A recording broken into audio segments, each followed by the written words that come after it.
Radio. You can find us at omaha.com/Suzanna.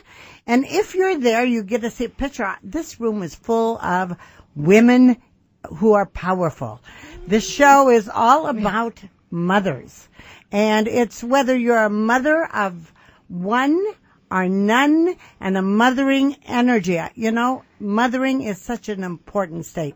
So find us every Wednesday right here. And you download us, you listen live if you want, or you go back and you download it and pass it on. It's all about getting you to be a little bit better every single day. We give you information that you're going to hope that will help you to settle your life a little bit better. Today is motherhood.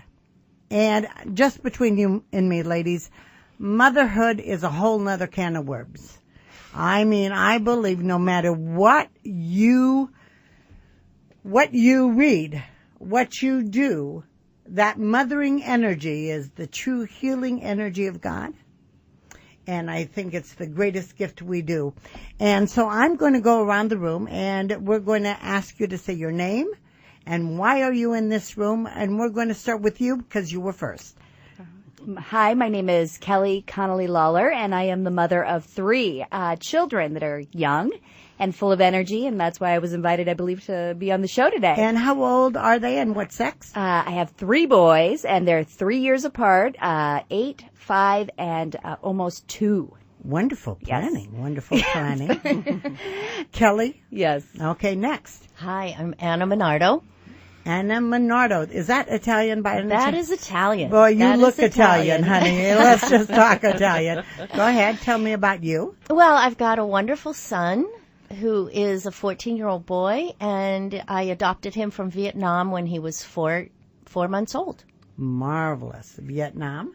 Okay. And you, young lady. My name is Michelle Logsden, and I am not a mother by official definitions of You having just didn't given do the birth. labor. I didn't do the labor. But I am the oldest of 9 children in my family. Yeah. I have 18 nieces and nephews and 13 and a half great nieces and nephews. Plus, I'm a nurse, and I've been a nurse for many years. So I mother in a lot of different roles. you mother in a lot of different roles. And one of the things that I believe, it doesn't matter whether you bear the children or not. I think every child needs that mothering love, that gentle loving that we, as women, know how to give. And there are some men now. There's a lot of men that. But ladies, before we start, I'm going to ask you, just tell you, do you know when Mother's Day started? Because I looked it up. Are you ready? Yeah. 1908. Wow. Wow. And it was Anna Jarvis.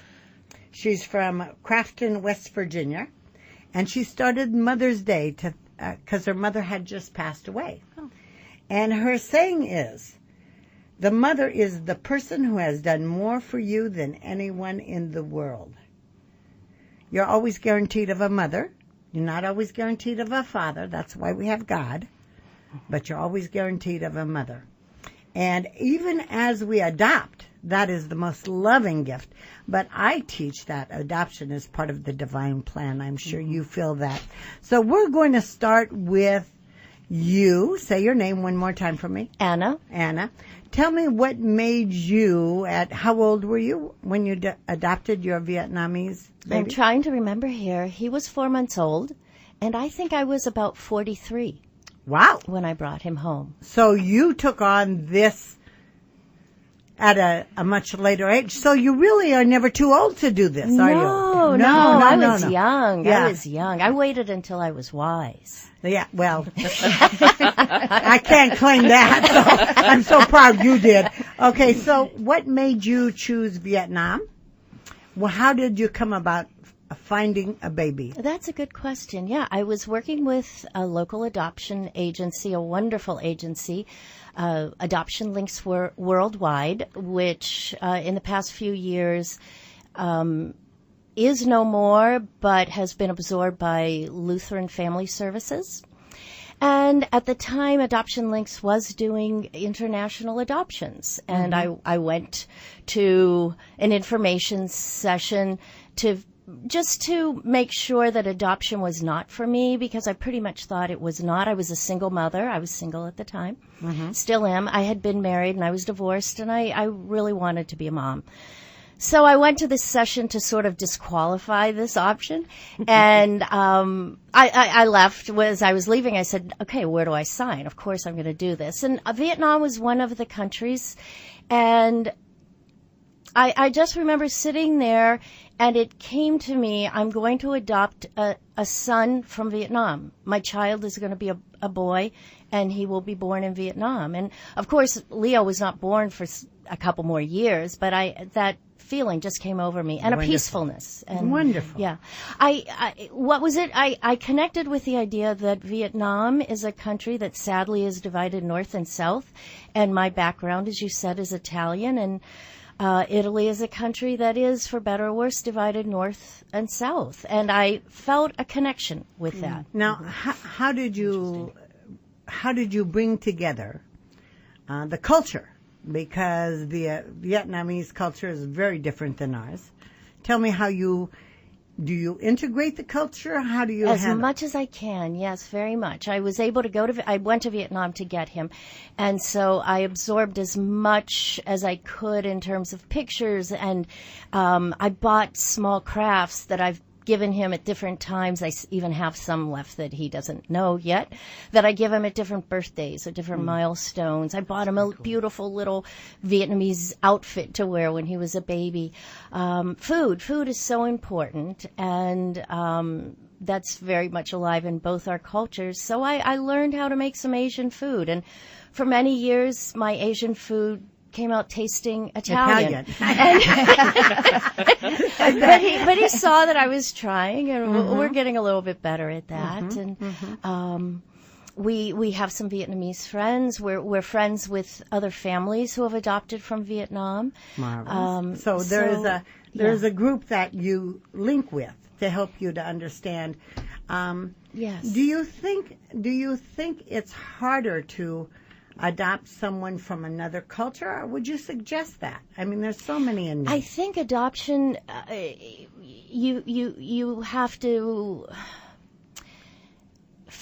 be led by your heart, your gut, by something. And I never considered a local or an American adoption. This foreign international adoption always seemed the right choice for me. Like I said, I made that connection, and that felt right, so I followed it. Marvelous. So. And has there been any difficulties because he's not white or Italian? I'll be honest with you. I worry about that. I do too, I'll be honest with you. And we'd have to ask him. Okay. And I think it is something he thinks about, but he doesn't talk about it much yet. So I just stay alert. Okay. Well, I believe there's a divine plan, and that he chose you before he chose life. I believe in all of that. I believe he knows the number of hairs on my head. I lost a couple today, but he knows all that, so I'm pretty sure he understands everything else. Let's go to you next. All righty. All right, tell me your name again. Kelly. Uh-huh. Yes. And how long were you married before you decided to have children? 18 months. 18 months? Mm-hmm. Okay, so it was apparently 3 years apart? Yes, they Pretty are. well planned. Yes. Pretty well planned. You didn't want to have this double diaper duty. Right. Well, there was potty training going on while the newborn came home, and it was pretty disastrous, to say the least. To say the least. Tell me, what do you find as a mother of 3 boys, or as a mother, that is your greatest obstacle? To be patient. It takes a lot of patience. Mm-hmm. And how do you do that? Pray. You don't know. Wait till they're teens, honey. Let me just tell you. No, that's what I keep hearing. They say small kids, small problems. And, the older they get, big children, big problems. Well, let's not really plan it. We don't need to plan it. I think all kids. But have you noticed how now it's with the same man? Yes, I've been married, yes. How long? We've been married 10 years in November. Okay. We've just celebrated 10 years, yes. So, have you noticed the different characteristics of each child? You know, a lot of people say their kids are so different from one another, but I think my kids are a lot alike. Really? Yeah. Interesting. Yeah. Interesting. And in all of your disciplining, what do you find is something that really works? Really works. Choices. Choices. Yeah. That's interesting. Tell me about that. Well, you know, a situation where I think a child feels a little bit more free when he has a choice and feels empowered. So I really try and take a step back and maybe offer a choice when my child doesn't want to do something. Marvelous. Like get into a car seat or... Okay. Offering choices. Yeah. Would you like to hold your book or would you like to hold your truck? So you'd sort of do that. Yeah. Brilliant. Brilliant. I wish I had thought about that. And then you sort of pin him down a little bit. Yeah.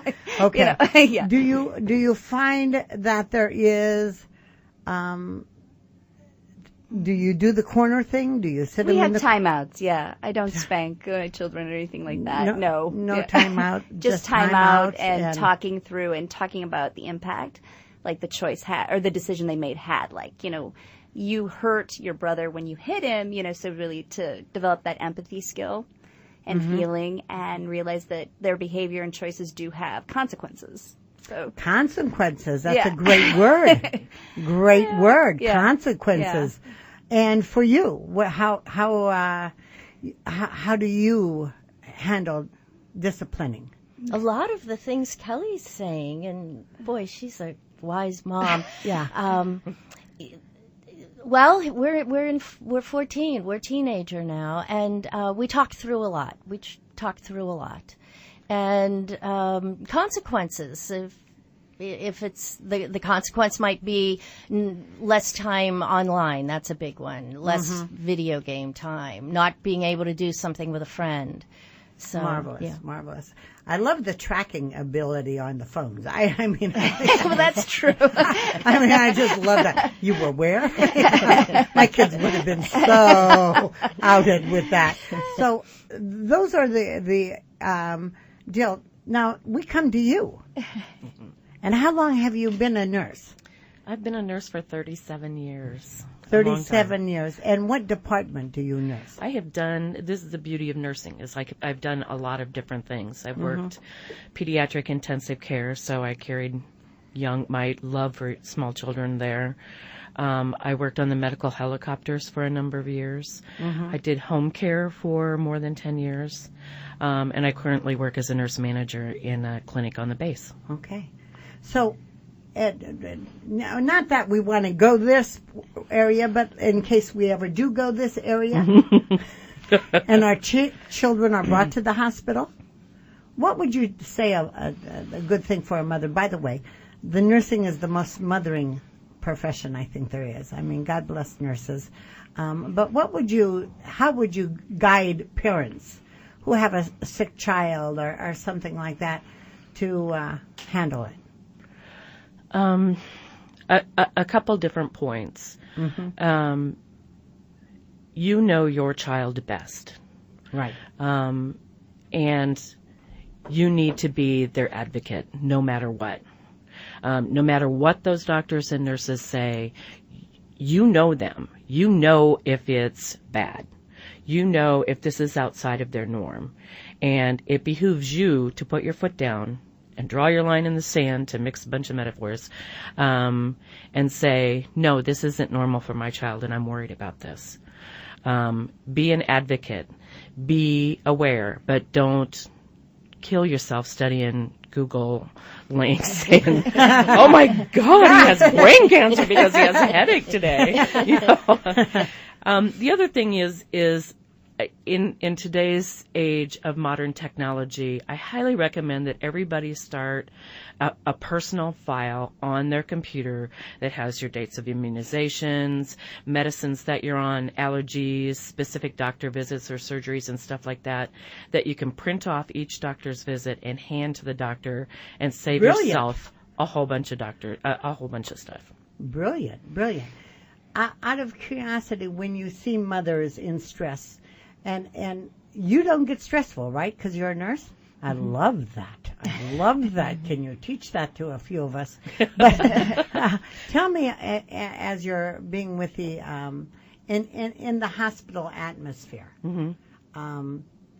how would you guide a mother or father in the way of the panic mode? How do you help them get through that? Because the children read them. Absolutely. And I don't know how many times I told mothers of small children, anxiety is contagious. And they know. I often tell the story of my sister-in-law who we were visiting family, and her small child had an ear infection, was not far enough into antibiotics, and had been screaming for 5 hours nonstop. And she stumbled into my room at 3 o'clock in the morning and said, "Can you just please take him for 5 minutes? I need to sleep a little." And he laid down with me and was instantly asleep. It's just the difference in the stress and the anxiety between the two people. Walk away if you need to. Find people other family members who can sit there for a little while so you can go home and take a nap. Eat healthy. Don't eat junk from the machines all the time. Take care of yourself so that you can be your best self for them.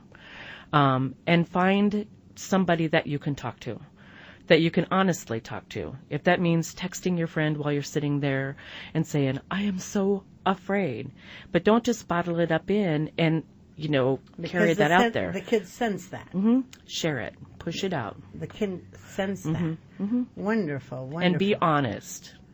Bottom line with children, always be honest. But if it's going to be something bad that they need, wait till the last minute to tell them. But don't lie. Don't say, "It's just going to be a little mosquito bite. It's just going to hurt for just a second." Say, "This is going to hurt, but I'm going to be here to love you." Children know. They do. Whether Absolutely. we lie to them or not. Have you girls ever had to lie to your children or anything? I never would. Really? Oh, please! I was a bad mother. I was a horrible mother. Tell me what you're. I agree. I think you just got to be as honest as possible. Yeah. It's just all for the best because they're gonna figure it out They're anyway. gonna They're really smart. Are they smart? Yes. They are. So I can see in a hospital mode Yeah. that, coming in, that they would hear, it's not going to be a problem, and they can sense your fear and then go through it. We're going to take a little break right now, and we're going to come back. This is Conversations with Suzanna. We're talking to 3 marvelous women here who are guiding us in taking care of our kids, giving us their thoughts. Once you have a child, you're an expert. If you don't have a child, you're an expert. We're all experts, and we're all listening to each other and growing. We'll be right back. Conversations with Suzanna on the World-Herald Live. Make plans now to play in the 2015 State Games of America. Choose from more than 60 sports. Meet and compete against athletes from across the U.S. Enjoy the star-studded opening ceremonies at Memorial Stadium and 2 nights of activities and entertainment at Pinnacle Bank Arena. It's the nation's premier amateur sports. We're here every Wednesday. We're going to empower you with ideas that will make your life a little bit easier, a little bit smarter, and you'll feel really cool with the knowledge you got. If you are not able to hear, please go online to omaha.com/Suzanna, and you will be able to hear it anytime. If you have family overseas, they haven't heard it, you might want to listen to it. I love what we could talk about. By the way, I am a mother too. I am a mother of 3 stepchildren, 3 natural born, 3 by my husband, 2 by me, and 1 by us. And a lot of times parents think it's because it's them that are the problems, but I believe each child comes in life with their own lessons. And so even my stepchildren had to deal with me, so it's all part of the life choices that there are. So I'm going to, right now, I thought it was really funny during commercial. Please say your names again. Kelly Lawler. Anna Minardo. And Michelle Logston. So in the commercials, I was saying, tell us of hindsight, when you made a boo-boo, what you would do different. So in case anyone's out there in the middle of this crisis, how would you handle it? I bet you see a lot of things mothers do that might drive you crazy. You know, when you said that, the first thing that came to mind was when I first moved back to Omaha. I was working in Wisconsin for a while, and I had just moved back to Omaha and was living with my brother while I was looking for a house. And so I really lived with my 2 nephews and a niece by him. And I was looking for houses. I was in a new job. I was stressed. They were driving with me somewhere, and they were being normal 7 through 10-year-olds in the back seat. And I just lost it. I was like, you guys, knock it off. I've had enough. Stop. And then it instantly felt so guilty for yelling at them because it was an expression of my stress, not with regard to what they were doing. And their response was priceless. And I think it's something that we all need to remember is they said, Mom and Dad do it all the time. Don't worry about it, Aunt Michelle. we have to, part of what we model for our children too is limits. And acceptable behavior. And so, modeling that, okay, you just walked over the line here and you need to respect this, is not a bad thing. Not a bad thing. How about for you, young lady? Yeah. Now, I love how you said you tried to forget all of that. I once got so mad while I was driving. I made my stepson, I hope my husband's listening, he's listening, but I let him back in the car. Get out of the car. Because we didn't have all this information. It's when you're raising children, it's a in the moment kind of thing. So tell me about something you believe you've done. I've been thinking about this recently. When my son was a baby, he had a hard time sleeping during the night. He couldn't sleep through the night. And he was a baby, then he was a toddler, and he's still crawling into my bed. And everybody is weighing in with their advice. You need to leave him, let him cry it out, Ferberize the baby. He's got to learn. You've got to set limits. It's not good for him. It's not good for you. And the doctor even said, no, he's got to have his own room by now and his own bed. And I did go through short periods of time where I would let him cry it out, and I bring him back to his room. And then I just gave all that up and said, you know what? My gut says you want to be here. This is fine. Come on. And I let him do that, and always in the back of my head thinking, oh boy, the doctors are mad at me. I shouldn't be doing this. And you know what? At a certain point, I can't really remember what age it was. Maybe it was 3, 4, something like that. He just said, you know what? I need to sleep in my room now. And that was it. And I wish I had not gone through that period of doubt. And, the doubt is a killer, isn't it? I knew in my gut that was the right thing to do, even though the doctors and everyone was saying no. Well, Dr. Spock, some of the things he had in that book is crazy. Yeah. Crazy. He was crazy.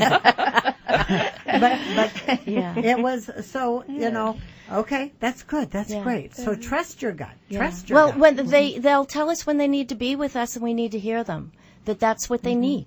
Yeah. Listening to a child is probably a good thing to do. Right. Yeah. I'm working on that. All my kids are gone, so I'm okay. Go ahead, tell me. I think there are times, as much as I think patience is the most important thing, it's just I've lost my patience. And as Michelle said, there are limits, and then you hit that wall, and maybe that's okay. Every now and then. I'm pretty sure that is okay. But what do you think it means to the children when you lose your patience? I think they're a little scared because I'm pretty easygoing and roll with it. And then all of a sudden this monster kind of comes out. And so are you teaching them limits? Wouldn't that be good? I think so. Yeah. I think that would be good. So let's get the guilt right out of there. Right. I call guilt it's man-made. Mama guilt? Yeah, I call it man-made emotion to control man. It is not with God. Yeah. So we don't do guilt. We do the best we can in the moment. So when I kicked my stepson out of the car, I let him back in. But it's still at that moment, I just needed a breather. Yeah. So that breath is really important. So as you go forward, what is it you think is the best gift you give your kids? I think the freedom to be themselves and to be creative and to explore their interests and their passions. and just honor where they're at, as opposed to trying to please, make them are you real? into something. Come on, get out of here. No, I mean, that sounds too good. Does it sound too good? I don't know. Okay, go ahead. Finish. I'm sorry. That's just it. I want them to be uniquely who they were made to be and meant to be. You know, I don't want to impose on them. Like my oldest is, you know, he can't throw a ball to save his life, but he plays the piano marvelously, and you know, it's kind of there are ball players and there's piano players, exactly, and we need them both, right? And I can't. You know, my brothers were, you know, always on the sports teams, and it's just a whole new world for me as a mom of 3 boys, because they don't fit that, you know, athlete image or interest, or, you know, So it's interesting. Yeah. What would you say is your best gift that you give? We laugh every day. We laugh every day. Marvelous. Do you come up with bad jokes? Tell me how you do that. If that's what it takes, I do. No, we just end up having a good time at some point in the day. It just makes me so happy to connect with him at the end of school or whatever, and I just put everything aside and I sit and watch Doctor Who with him, which is not something I would have done with anybody else, and I've come to like it. That's called love. Yeah. That's called love. Star Trek I could understand, but Doctor Who, I don't know. Not there at all with that one. And what would you say your greatest gift as a mothering figure has been? I'm a listener. And that's both in my nursing and with the kids as I've grown up. You know, I was the person that the nieces and nephews always came to when they had stuff they were really worried about, and that they needed to talk through. And hopefully they still do, you know, that we share those things. And with the patients and the people that I interact with every day, thoughtful, patient, observant listening is paramount. Well, I'm going to come in on here as a mother, and I would say the thing that I might not have done the best and that I would want to do better is be present. So often when you're with the kids, you're thinking of something else you got to do, and you're thinking of something and so the kids are hungry for you, and you being present I think would be the thing I would work about. And I work on it now, to be present in my daily life and to be honoring the moment as the gift of God it is. And so being present would be my thing. We, I believe, are going to take another break. We're coming back and we're going to have some other stories of motherhood here and mothering love. This is Conversations with Suzanna on the World-Herald Live app. And we will be right back. Take a look under your bed. Find stuff under there? What about jobs? No? Now try your basement. There's a pair of overalls that overall you're not so into anymore. Okay. You are exactly where we need to be. Are we talking while I'm talking? What is that thought for the day? All right, hold on. This is Conversations with Suzanna on the Omaha World-Herald Live. And as you can tell, we are live. We are checking out things. We are doing things. What was that you were talking about, that little book? Well, I had an idea that I would keep a diary and write down one thing a day that happened that was either funny or meaningful or, you know, just something I didn't want to forget. And so I've been trying to write down something each day. Oh, how wonderful. Yeah. How so I could look back and go. Oh, how wonderful. Yeah, like, wow. Brilliant. Yeah. Brilliant. I do have a lecturer on earlier who wrote the book 8 to Be Great. She said with her kids what she did every day is say 3 things you're grateful for. That's nice. And everyone would have to come up with 3 things, and they couldn't copy each other, and they couldn't use the deal. So I'm working on that. I'm grateful that you ladies are here, by the way. I thought what we would do is talk about our mothers and the lesson we learned from our mothers. As it said from the one who created, everyone has a mother. So we all learn. And, you know, a mother is not exactly, you know, I had an aunt. I had a cousin who were very much more a mother than sometimes my mother was. I had a big sister who took care of me, you know, so there's the mothering energy is not limited to the birth mother. So I'm going to go around and let's tell us what you've learned from your mother and say hi to your mother. Go ahead. Start with you. My mother, the 9 of us kids are 10 years apart. And oh, sweet and they're Jesus. all single births. Was she drunk? No, but my dad was, which was part of the problem. What my mother modeled to me growing up was resilience and faith. I don't know how you do 9 kids in 10 years with an alcoholic husband who, until I left high school, was really not very present in her life. He did become sober and was a joy in her life until he died a couple years ago. But her inner strength to hold together, to be an amazing role model for all of us of resilience and faith was fabulous. Now I understand she's a role model in the tech world too. Is that correct? She is 80 years old and she has almost any technological device that you would want. And she switches from device to device. She checks the weather in everywhere. And she texts all of us, all of her children and her grandchildren on a regular basis, sending us pictures. She's recently had foxes in her yard. So every day I get 3 or 4 pictures throughout the day of the foxes in her yard. So she keeps present in your life. She's present in all of our lives that way. And brings you a smile every day. That's what a good mother does. That's Absolutely. what a mother does. Tell me about your mother. Was she all Italian? Yes, of course. Yes, we're very Italian. Are you all Italian? Completely. 100%? Yeah. Whoa. Yeah. I'm Okay. the first in my family born in America. Wow, how exciting. Yeah. So they came from the old country. Exactly. So they must have had those old, strong ways. What do you think? They did. My mother had chronic heart disease from when she was a little girl. The rheumatic fever because there was no penicillin yet at that time. So she had a serious illness as she was raising my brother and me. And my mother had 3 meals on the table every single day, no matter what. And that sounds like a small thing, but now that I'm a mother, it's huge. It's huge. So her constancy. Consistency is just really a big message for me.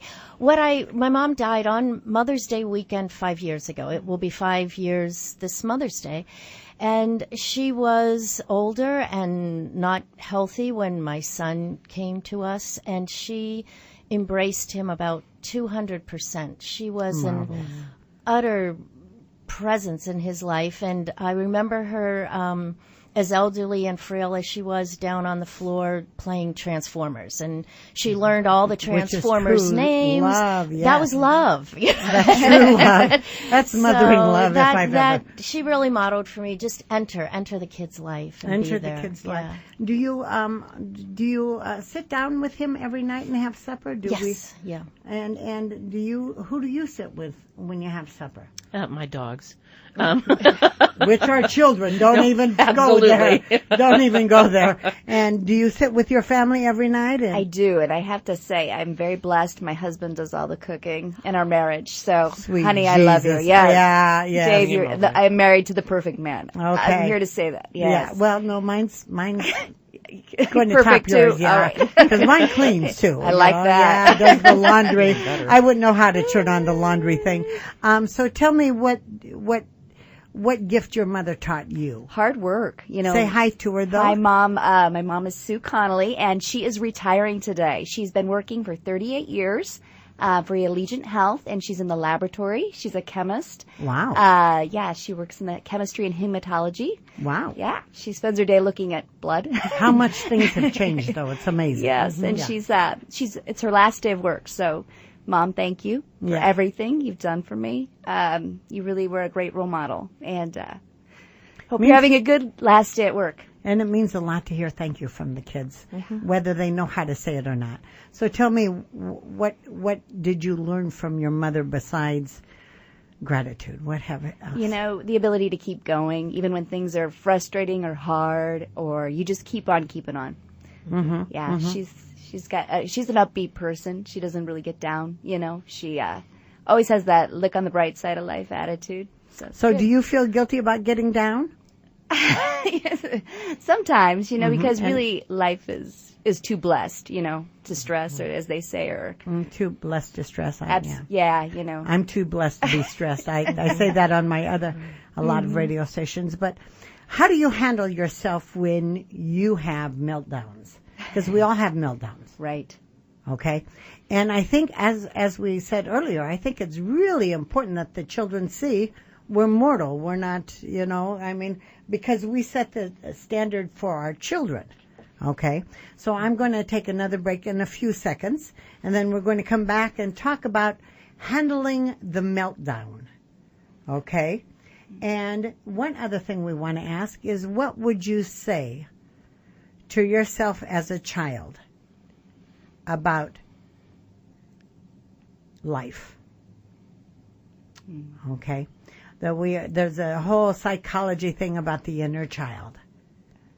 And to embrace it, when you have a meltdown, your inner child is coming out and being alive, and we have to embrace it. So we're taking a break. I believe the break is in 30 seconds. I'm trying to do this so well on time. This is Conversations with Suzanna. We're talking to 3 beautiful women in the room who are telling us their personal stories to help us learn how to be a better person every day, how to be that loving energy that so many of us need. I mean, teachers and nurses and doctors, or that we're all needing loving Adele. A kind word to someone can make their day or break it. You don't have to be their mother. You just have to be that mothering, loving energy that they so need. We'll be right back. This is Conversations with Suzanna. We're heard live on the World-Herald live app at omaha.com/Suzanna. You get to see what these beautiful women look like. I have a blonde in the studio. Men have been walking by, checking her out, but, what can I tell you? We'll be right back. This is Conversations with Suzanna. This is a guided meditation on parenting. Take a deep breath in and let go of the time you and your son played basketball and you attempted to slam dunk. Or when you hit that piñata into your neighbor's yard. Let it go. You don't have to be perfect to be a perfect parent. There are thousands of teens in foster care who don't need It's amazing how fast our time has gone. Before we go back to the questions I said we were going to ask and all of that, we have this wonderful card that says Motherhood is not rocket science, and then you open it up and it says it's brain surgery on astronauts during a lunar launch while reciting the Declaration of Independence backwards, only with less logic. I love this. And we all talked about being the good enough mother, that we all want to be the good enough. So being a mother is not, it's also about adopting. Tell us the information you found out about adoption while you're at it before we go. Well, that we were talking about international adoption, and that the fact is it's not as easy for an American to adopt internationally now as it was in 2000 when I did that. But Holt is a longtime adoption agency, and they are back in Vietnam, providing in-country services for orphans and children in need in Vietnam, which is great. And they are also, since 2014, doing adoptions for special needs children, children over 5 years, and sibling groups. And locally, of course, Lutheran Family Services helps families adopt, and also helps find foster families for children, and they do fabulous work. That foster care, my secretary had foster care to 103 babies. Awesome. Wow. 103 babies. Wow. And foster care, I think, is a great gift. I think adopting is a great gift. Being a mother is a great gift. Being a nurse is a great gift. If you were telling yourself what to be as a grown-up, as a mother, what would you tell yourself as a child? Go ahead, start. Fun. Kids love to have fun, and that's what we've got. I think I got to keep the focus on the fun. we forget about enjoyment, don't we? Yeah, we stop laughing. We forget Christ wants us to be joyful. Right. Yeah. Okay. What would you do? It's okay to make mistakes. Really? It is, Suzanna. Really? So I can forgive my past. I don't think my stepson will, but I can forgive my past. You know what? I have a saying, though, that if you learn from your mistake, it's not a mistake, it's a lesson. And we like have that. a hard time allowing ourselves to learn. And as a mother, it is a constant learning. Constant learning, and you have to think of other tricks and other affiliations to do it. So, yes. Well, and kids have so much pressure, I think. They get the message a lot that they need to be perfect and high achieving in so many areas that I think it's a relief to them to see that adults make mistakes and life goes on. And it means that when they're adults, they can make mistakes. So my mistakes are one of my best gifts to my son. I'm going to use that quote a little later, if you don't mind. I'm going to call my stepson and tell him that. All right, go ahead. Tell me what you would, as a child, say about loving and the nurturing you do. What you think is the greatest gift to a child. I think that being present, laughing, playing, probably the most important for me is take risks. Walk on the edge. Go out there and try new things. Don't get stuck in a rut. What if your kids yell at you, I hate you? Have you had that happen yet, guys? No, I'm in fear of it. It will probably happen. Okay, what have you? I believe so. Somewhere around age 3, it's kind of that magic age where children become a little devilish. And what do you think they mean when they say that? You know, I want things to go my way, and you're not letting it happen. and isn't that neat that as grown-ups we have to know to let things just flow over us and not own it as our problem. We do the best we can. We are the best we need to be in the moment. I want to thank you ladies again for coming in and making a show about motherhood and letting us all know that we're all mothers to each other. They say friends are the families you choose. I'd like to choose you to be in my family. Thank you very much for being here. Thank you, Suzanna. This has been a wonderful show. Thank you again. God bless. God bless. This is Conversations with Suzanna.